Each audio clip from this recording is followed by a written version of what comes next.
सशङ्खचक्रं सकिरीटकुण्डलं सपीतवस्त्रं सरसीरुहेक्षणम् सहारवक्षस्थलकौस्तुभश्रियं नमामि विष्णुं शिरसा चतुर्भुजम्। अष्टोत्तरशतं नाम्नां विष्णोरतुलतेजसः यस्य श्रवणमात्रेण नरो नारायणो भवेत्। विष्णुर्जिष्णुर्वषट्कारो देवदेवो वृषाकपिः दामोदरो दीनबन्धु रादिदेवोदितेः सुतः। पुण्डरीकः परानन्दः परमात्मा परात्परः परशुधारी विश्वात्मा कृष्णः कलिमलापः। कौस्तुभोद्भासितो रस्को नरो नारायणो हरिः। हरो हरप्रियः स्वामी वैकुण्ठो विश्वतोमुखः। ऋषिकेशो प्रमेयात्मा वराहो धरणीधरः। वामनो वेदवक्ता च वासुदेवः सनातनः। रामो विरामो विरतो रावणारी रमापतिः। वैकुण्ठवासी वसुमान् धनदो धरणीधरः। धर्मेशो धरणीनाथो ध्येयो धर्मभृताम्बरः। सहस्रशीर्षा पुरुषः सहस्राक्षः सहस्रपात्। सर्वगः सर्ववित् सर्व शरण्यः साधुवल्लभः। कौसल्यानन्दनः श्रीमान् रक्षः कुलविनाशकः। जगत्कर्ता जगद्धर्ता जगज्जेता जनार्तिः। जानकीवल्लभो देवो जयरूपो जलेश्वरः। क्षीराब्धिवासी क्षीराब्धि तनया वल्लभस्तथा। शेषशायी पन्नगारी वाहनो विष्टरस्रवाः। माधवो मथुरानाथो मोहदो मोहनाशनः। दैत्यारिः पुण्डरीकाक्षो अच्युतो मधुसूदनः। सोमः सूर्याग्निनयनो नृसिंहो भक्तवत्सलः। नित्यो निरामयः शुद्धो नरदेवो जगत्प्रभुः। हयग्रीवो जितरिपु रूपेन्द्रो रुक्मिणीपतिः। सर्वदेवमयः श्रीशः सर्वाधारः सनातनः। सौम्यः सौम्यप्रदः सृष्टा विश्वक्सेनो जनार्दनः। यशोदातनयो योगी योगशास्त्रपरायणः। रुद्रात्मको रुद्रमूर्ति राघवो मधुसूदनः। इति ते कथितं दिव्यं नाम्नामष्टोत्तरं शतं। सर्वपापहरं पुण्यं विष्णोरमिततेजसः। दुःखदारिद्र्यदौर्भाग्य नाशनं सुखवर्धनं। सर्वसम्पत्करं सौम्यं महापातकनाशनं। प्रातरुत्थाय विप्रेन्द्र पठेदेकाग्रमानसः। तस्य नश्यन्ति विपदां राशयः सिद्धिमाप्नुयात्। अष्टोत्तरशतं नाम्नां विष्णोरतुलतेजसः यस्य श्रवणमात्रेण नरो नारायणो भवेत्। विष्णुर्जिष्णुर्वषट्कारो देवदेवो वृषाकपिः दामोदरो दीनबन्धु रादिदेवोदितेः सुतः। पुण्डरीकः परानन्दः परमात्मा परात्परः परशुधारी विश्वात्मा कृष्णः कलिमलापः। कौस्तुभोद्भासितो रस्को नरो नारायणो हरिः। हरो हरप्रियः स्वामी वैकुण्ठो विश्वतोमुखः ऋषिकेशो प्रमेयात्मा वराहो धरणीधरः वामनो वेदवक्ता च वासुदेवः सनातनः रामो विरामो विरतो रावणारी रमापतिः वैकुण्ठवासी वसुमान् धनदो धरणीधरः धर्मेशो धरणीनाथो ध्येयो धर्मभृताम्बरः सहस्रशीर्षा पुरुषः सहस्राक्षः सहस्रपात् सर्वगः सर्ववित् सर्व शरण्यः साधुवल्लभः कौसल्यानन्दनः श्रीमान् रक्षः कुलविनाशकः जगत्कर्ता जगद्धर्ता जगज्जेता जनार्तिः जानकीवल्लभो देवो जयरूपो जलेश्वरः क्षीराब्धिवासी क्षीराब्धि तनया वल्लभस्तथा शेषशायी पन्नगारी वाहनो विष्टरस्रवाः माधवो मथुरानाथो मोहदो मोहनाशनः दैत्यारिः पुण्डरीकाक्षो अच्युतो मधुसूदनः सोमः सूर्याग्निनयनो नृसिंहो भक्तवत्सलः नित्यो निरामयः शुद्धो नरदेवो जगत्प्रभुः हयग्रीवो जितरिपु रूपेन्द्रो रुक्मिणीपतिः सर्वदेवमयः श्रीशः सर्वाधारः सनातनः सौम्यः सौम्यप्रदः स्रष्टा विश्वक्सेनो जनार्दनः यशोदातनयो योगी योगशास्त्रपरायणः रुद्रात्मको रुद्रमूर्ति राघवो मधुसूदनः इति ते कथितं दिव्यं नाम्नामष्टोत्तरं शतं सर्वपापहरं पुण्यं विष्णोरमिततेजसः दुःखदारिद्र्यदौर्भाग्य नाशनं सुखवर्धनं सर्वसम्पत्करं सौम्यं महापातकनाशनं प्रातरुत्थाय विप्रेन्द्र पठेदेकाग्रमानसः तस्य नश्यन्ति विपदां राशयः सिद्धिमाप्नुयात् अष्टोत्तरशतं नाम्नां विष्णोरतुलतेजसः यस्य श्रवणमात्रेण नरो नारायणो भवेत् विष्णुर्जिष्णुर्वषट्कारो देवदेवो वृषाकपिः दामोदरो दीनबन्धु रादिदेवोदितेः सुतः पुण्डरीकः परानन्दः परमात्मा परात्परः परशुधारी विश्वात्मा कृष्णः कलिमलापः कौस्तुभोद्भासितो रस्को नरो नारायणो हरिः हरो हरप्रियः स्वामी वैकुण्ठो विश्वतोमुखः ऋषिकेशो प्रमेयात्मा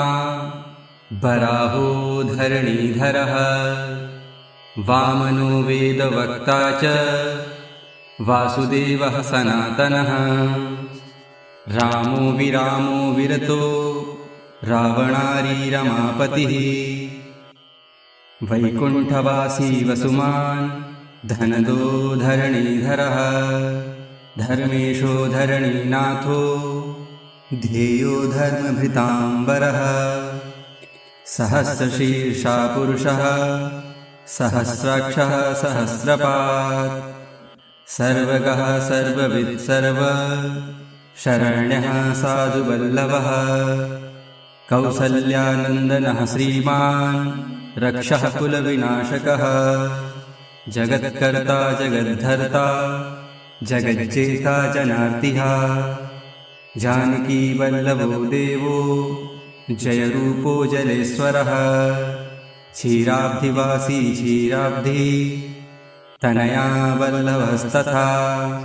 शेषशायी पन्नगारी वाहनो विष्टरस्रवाः माधवो मथुरानाथो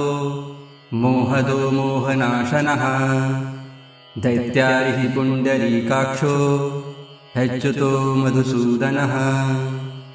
सोमः सूर्याग्निनयनो नृसिंहो भक्तवत्सलः नित्यो निरामयः शुद्धो नरदेवो जगत्प्रभुः हयग्रीवो जितरिपु रूपेन्द्रो रुक्मिणीपतिः सर्वदेवमयः श्रीशः सर्वाधारः सनातनः सौम्यः सौम्यप्रदः सृष्टा विश्वक्सेनो जनार्दनः यशोदातनयो योगी योगशास्त्रपरायणः रुद्रात्मको रुद्रमूर्ति राघवो मधुसूदनः इति ते कथितं दिव्यं नाम्नामष्टोत्तरं शतं सर्वपापहरं पुण्यं विष्णोरमिततेजसः दुःखदारिद्र्यदौर्भाग्य नाशनं सुखवर्धनं सर्वसम्पत्करं सौम्यं महापातकनाशनं प्रातरुत्थाय विप्रेन्द्र पठेदेकाग्रमानसः तस्य नश्यन्ति विपदां राशयः सिद्धिमाप्नुयात् अष्टोत्तरशतं नाम्नां विष्णोरतुलतेजसः यस्य श्रवणमात्रेण नरो नारायणो भवेत् विष्णुर्जिष्णुर्वषट्कारो देवदेवो वृषाकपिः दामोदरो दीनबन्धु रादिदेवोदितः सुतः पुण्डरीकः परानन्दः परमात्मा परात्परः परशुधारी विश्वात्मा कृष्णः कलिमलापः कौस्तुभोद्भासितो रस्को नरो नारायणो हरिः हरो हरप्रियः स्वामी वैकुण्ठो विश्वतोमुखः ऋषिकेशो प्रमेयात्मा वराहो धरणीधरः वामनो वेदवक्ता च वासुदेवः सनातनः रामो विरामो विरतो रावणारी रमापतिः वैकुण्ठवासी वसुमान् धनदो धरणीधरः धर्मेशो धरणीनाथो ध्येयो धर्मभृताम्बरः सहस्रशीर्षा पुरुषः सहस्राक्षः सहस्रपात् सर्वगः सर्ववित् सर्व शरण्यः साधुवल्लभः कौसल्यानन्दनः श्रीमान् रक्षः कुलविनाशकः जगत्कर्ता जगद्धर्ता जगज्जेता जनार्तिः जानकीवल्लभो देवो जयरूपो जलेश्वरः क्षीराब्धिवासी क्षीराब्धि तनया वल्लभस्तथा शेषशायी पन्नगारी वाहनो विष्टरस्रवाः माधवो मथुरानाथो मोहदो मोहनाशनः दैत्यारिः पुण्डरीकाक्षो अच्युतो मधुसूदनः सोमः सूर्याग्निनयनो नृसिंहो भक्तवत्सलः नित्यो निरामयः शुद्धो नरदेवो जगत्प्रभुः हयग्रीवो जितरिपु रूपेन्द्रो रुक्मिणीपतिः सर्वदेवमयः श्रीशः सर्वाधारः सनातनः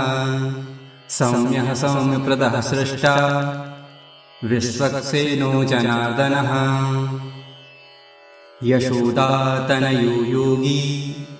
योगशास्त्रपरायणः रुद्रात्मको रुद्रमूर्ति राघवो मधुसूदनः इति ते कथितं दिव्यं नाम्नामष्टोत्तरं शतं सर्वपापहरं पुण्यं विष्णोरमिततेजसः दुःखदारिद्र्यदौर्भाग्यनाशनं सुखवर्धनं सर्वसम्पत्करं सौम्यं महापातकनाशनं प्रातरुत्थाय विप्रेन्द्र पठेदेकाग्रमानसः तस्य नश्यन्ति विपदां राशयः सिद्धिमाप्नुयात्। अष्टोत्तरशतं नाम्नां विष्णोरतुलतेजसः यस्य श्रवणमात्रेण नरो नारायणो भवेत्। विष्णुर्जिष्णुर्वषट्कारो देवदेवो विशाखपिः दामोदरो दीनबन्धु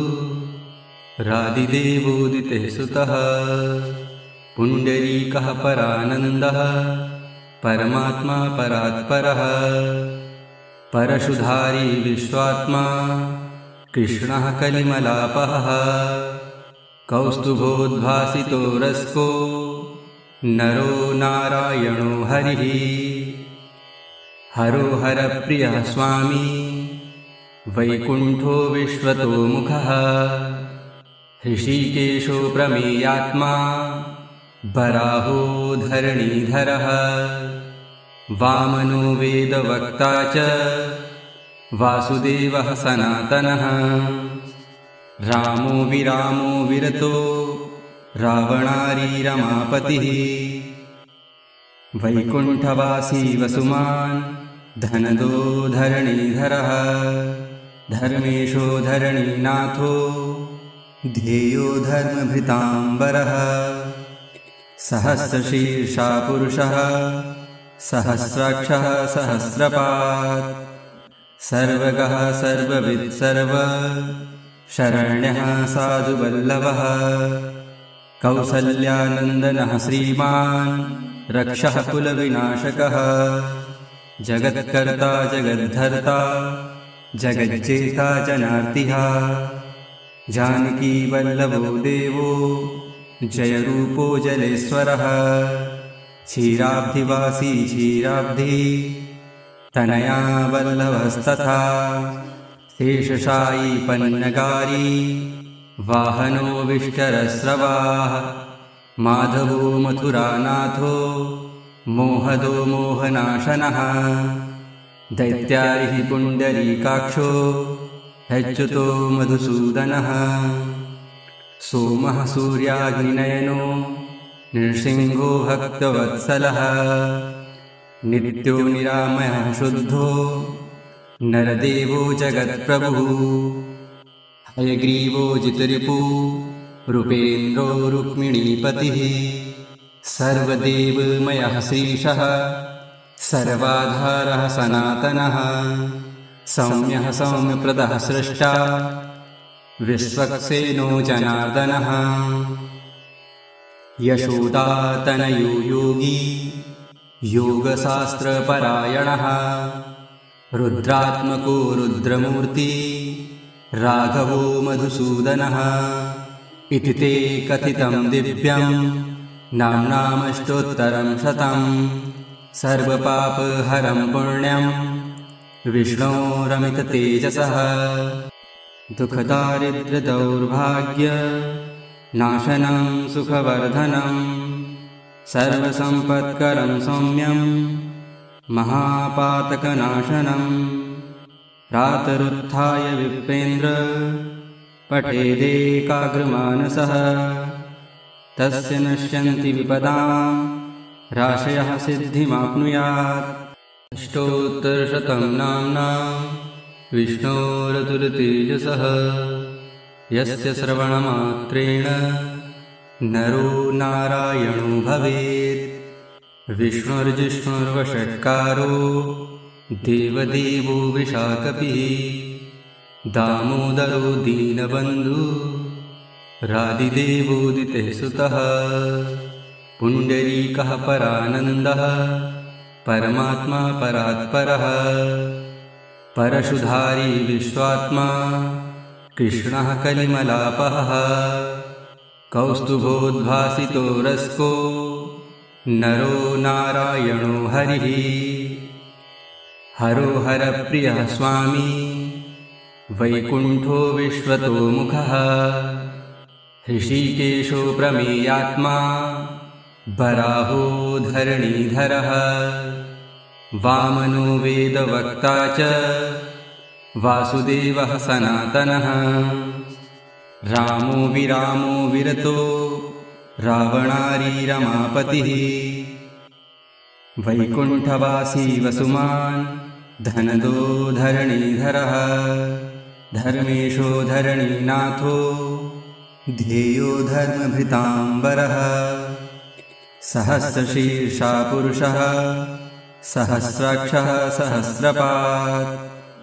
सर्वगः सर्ववित् सर्व शरण्यः साधुवल्लभः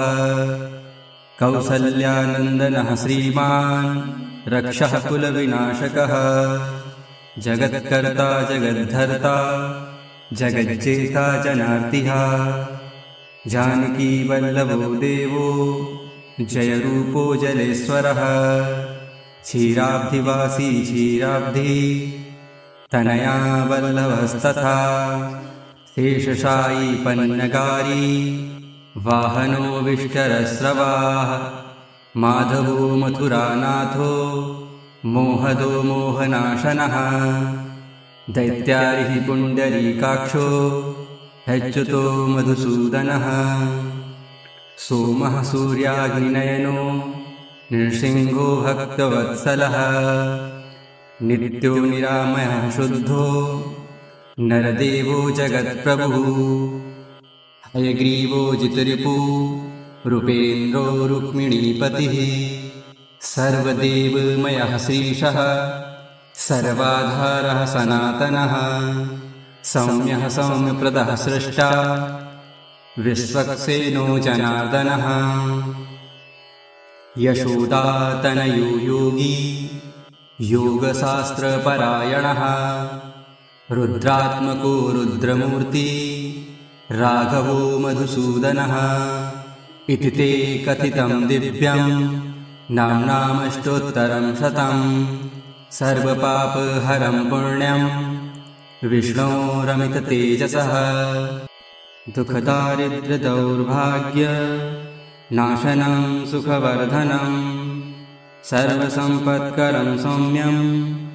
महापातकनाशनं प्रातरुत्थाय विप्रेन्द्र पठेदेकाग्रमानसः तस्य नश्यन्ति विपदां राशयः सिद्धिमाप्नुयात् अष्टोत्तरशतं नाम्नां विष्णोरतुलतेजसः यस्य श्रवणमात्रेण नरो नारायणो भवेत् विष्णुर्जिष्णुर्वषट्कारो देवदेवो वृषाकपिः दामोदरो दीनबन्धु रादिदेवोदितः सुतः पुण्डरीकः परानन्दः परमात्मा परात्परः परशुधारी विश्वात्मा कृष्णः कलिमलापः कौस्तुभोद्भासितो रस्को नरो नारायणो हरिः हरो हरप्रियः स्वामी वैकुण्ठो विश्वतोमुखः ऋषिकेशो प्रमेयात्मा वराहो धरणीधरः वामनो वेदवक्ता च वासुदेवः सनातनः रामो विरामो विरतो रावणारी रमापतिः वैकुण्ठवासी वसुमान् धनदो धरणीधरः धर्मेशो धरणीनाथो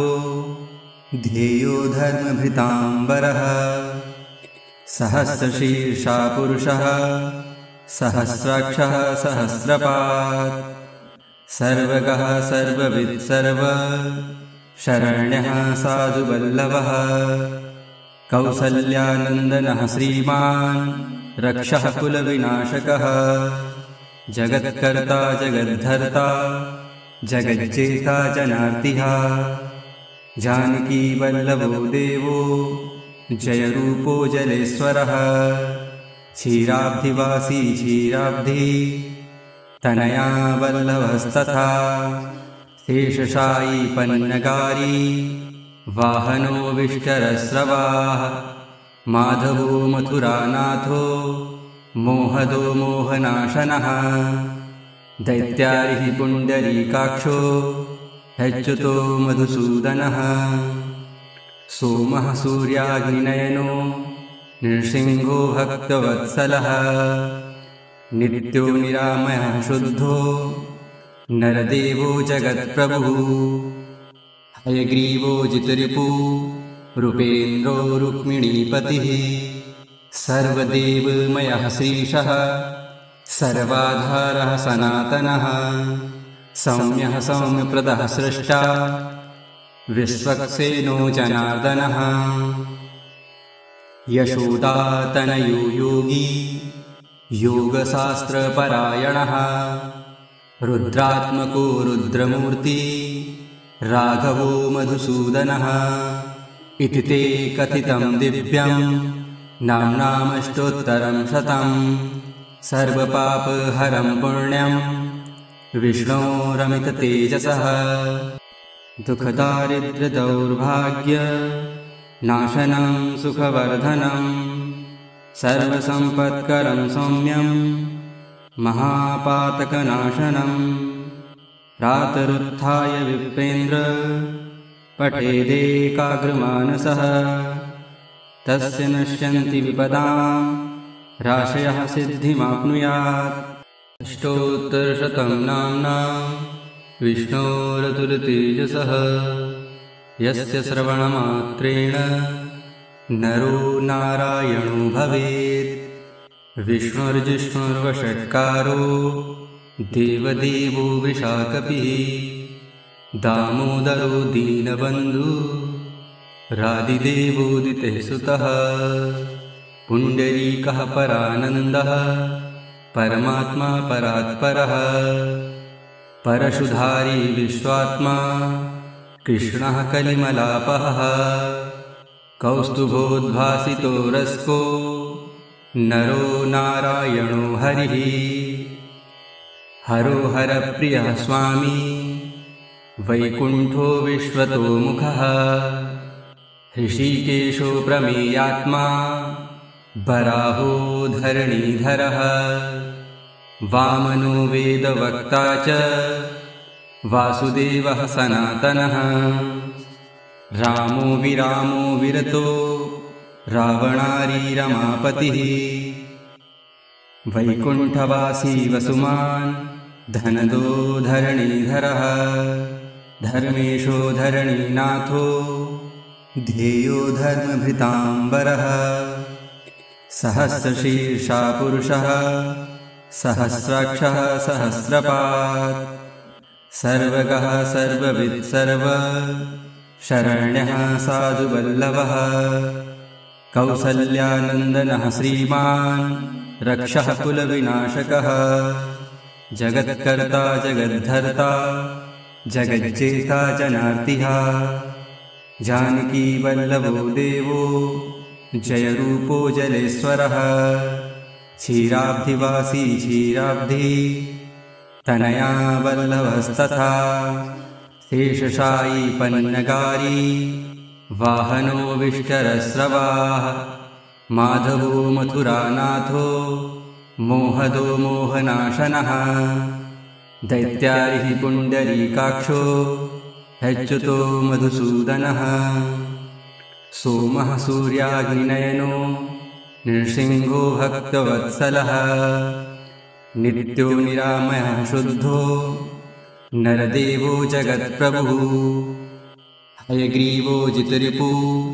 रूपेन्द्रो रुक्मिणीपतिः सर्वदेवमयः श्रीशः सर्वाधारः सनातनः सौम्यः सौम्यप्रदः सृष्टा विश्वक्सेनो जनार्दनः यशोदातनयो योगी योगशास्त्रपरायणः रुद्रात्मको रुद्रमूर्ति राघवो मधुसूदनः इति ते कथितं दिव्यं नाम्नामष्टोत्तरं शतं सर्वपापहरं पुण्यं विष्णोरमिततेजसः दुःखदारिद्र्यदौर्भाग्य नाशनं सुखवर्धनं सर्वसम्पत्करं सौम्यं महापातकनाशनं प्रातरुत्थाय विप्रेन्द्र पठेदेकाग्रमानसः तस्य नश्यन्ति विपदां राशयः सिद्धिमाप्नुयात्। अष्टोत्तरशतं नाम्ना विष्णोरतुलतेजसः यस्य श्रवणमात्रेण नरो नारायणो भवेत्। विष्णुर्जिष्णुर्वषट्कारो देवदेवो वृषाकपिः दामोदरो दीनबन्धु रादिदेवोदितेः सुतः पुण्डरीकः परानन्दः परमात्मा परात्परः परशुधारी विश्वात्मा कृष्णः कलिमलापः कौस्तुभोद्भासितो रस्को नरो नारायणो हरिः हरो हरप्रियः स्वामी वैकुण्ठो विश्वतोमुखः ऋषिकेशो प्रमेयात्मा वराहो धरणीधरः वामनो वेदवक्ता च वासुदेवः सनातनः रामो विरामो विरतो रावणारी रमापतिः वैकुण्ठवासी वसुमान् धनदो धरणीधरः धर्मेशो धरणीनाथो ध्येयो धर्मभृताम्बरः सहस्रशीर्षा पुरुषः सहस्राक्षः सहस्रपात् सर्वगः सर्ववित् सर्व शरण्यः साधुवल्लभः कौसल्यानन्दनः श्रीमान् रक्षः कुलविनाशकः जगत्कर्ता जगद्धर्ता जगज्जेता जनार्तिः जानकीवल्लभो देवो जयरूपो जलेश्वरः क्षीराब्धिवासी क्षीराब्धि तनया वल्लभस्तथा शेषशायी पन्नगारी वाहनो विष्टरस्रवाः माधवो मथुरानाथो मोहदो मोहनाशनः दैत्यारिः पुण्डरीकाक्षो अच्युतो मधुसूदनः सोमः सूर्याग्निनयनो नृसिंहो भक्तवत्सलः नित्यो निरामयः शुद्धो नरदेवो जगत्प्रभुः हयग्रीवो जितरिपु रूपेन्द्रो रुक्मिणीपतिः सर्वदेवमयः श्रीशः सर्वाधारः सनातनः सौम्यः सौम्यप्रदः स्रष्टा विश्वक्सेनो जनार्दनः यशोदातनयो योगी योगशास्त्रपरायणः रुद्रात्मको रुद्रमूर्ति राघवो मधुसूदनः इति ते कथितं दिव्यं नाम्नामष्टोत्तरं शतं सर्वपापहरं पुण्यं विष्णोरमिततेजसः दुःखदारिद्र्यदौर्भाग्य नाशनं सुखवर्धनं सर्वसम्पत्करं सौम्यं महापातकनाशनं प्रातरुत्थाय विप्रेन्द्र पठेदेकाग्रमानसः तस्य नश्यन्ति विपदां राशयः सिद्धिमाप्नुयात्। अष्टोत्तरशतं नाम्ना विष्णोरतुलतेजसः यस्य श्रवणमात्रेण नरो नारायणो भवेत्। विष्णुर्जिष्णुर्वषट्कारो देवदेवो वृषाकपिः दामोदरो दीनबन्धु रादिदेवोदितेः सुतः पुण्डरीकः परानन्दः परमात्मा परात्परः परशुधारी विश्वात्मा कृष्णः कलिमलापः कौस्तुभोद्भासितो रस्को नरो नारायणो हरिः हरो हरप्रियः स्वामी वैकुण्ठो विश्वतोमुखः ऋषिकेशो प्रमेयात्मा वराहो धरणीधरः वामनो वेदवक्ता च वासुदेवः सनातनः रामो विरामो विरतो रावणारी रमापतिः वैकुण्ठवासी वसुमान् धनदो धरणीधरः धर्मेशो धरणीनाथो ध्येयो धर्मभृताम्बरः सहस्रशीर्षा पुरुषः सहस्राक्षः सहस्रपात् सर्वगः सर्ववित् सर्व शरण्यः साधुवल्लभः कौसल्यानन्दनः श्रीमान् रक्षः कुलविनाशकः जगत्कर्ता जगद्धर्ता जगज्जेता जनार्तिः जानकीवल्लभो देवो जयरूपो जलेश्वरः क्षीराब्धिवासी क्षीराब्धि तनया वल्लभस्तथा शेषशायी पन्नगारी वाहनो विष्टरस्रवाः माधवो मथुरानाथो मोहदो मोहनाशनः दैत्यारिः पुण्डरीकाक्षो अच्युतो मधुसूदनः सोमः सूर्याग्निनयनो नृसिंहो भक्तवत्सलः नित्यो निरामयः शुद्धो नरदेवो जगत्प्रभुः हयग्रीवो जितरिपु रूपेन्द्रो रुक्मिणीपतिः सर्वदेवमयः श्रीशः सर्वाधारः सनातनः सौम्यः सौम्यप्रदः सृष्टा विश्वक्सेनो जनार्दनः यशोदातनयो योगी योगशास्त्रपरायणः रुद्रात्मको रुद्रमूर्ति राघवो मधुसूदनः इति ते कथितं दिव्यं नाम्नामष्टोत्तरं शतं सर्वपापहरं पुण्यं विष्णोरमिततेजसः दुःखदारिद्र्यदौर्भाग्य नाशनं सुखवर्धनं सर्वसम्पत्करं सौम्यं महापातकनाशनं प्रातरुत्थाय विप्रेन्द्र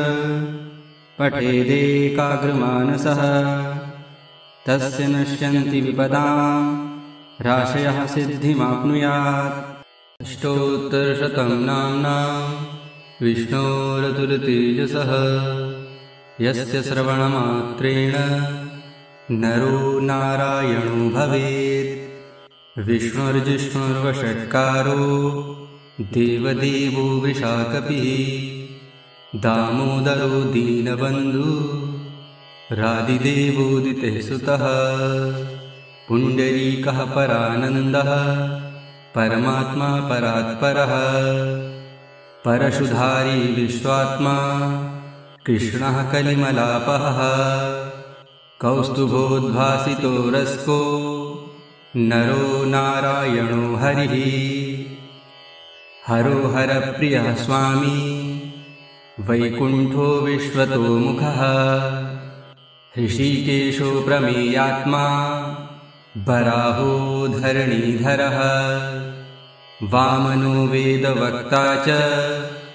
वासुदेवः सनातनः रामो विरामो विरतो रावणारी रमापतिः वैकुण्ठवासी वसुमान् धनदो धरणीधरः धर्मेशो धरणीनाथो ध्येयो धर्मभृताम्बरः सहस्रशीर्षा पुरुषः सहस्राक्षः सहस्रपात् सर्वगः सर्ववित् सर्व शरण्यः साधुवल्लभः कौसल्यानन्दनः श्रीमान्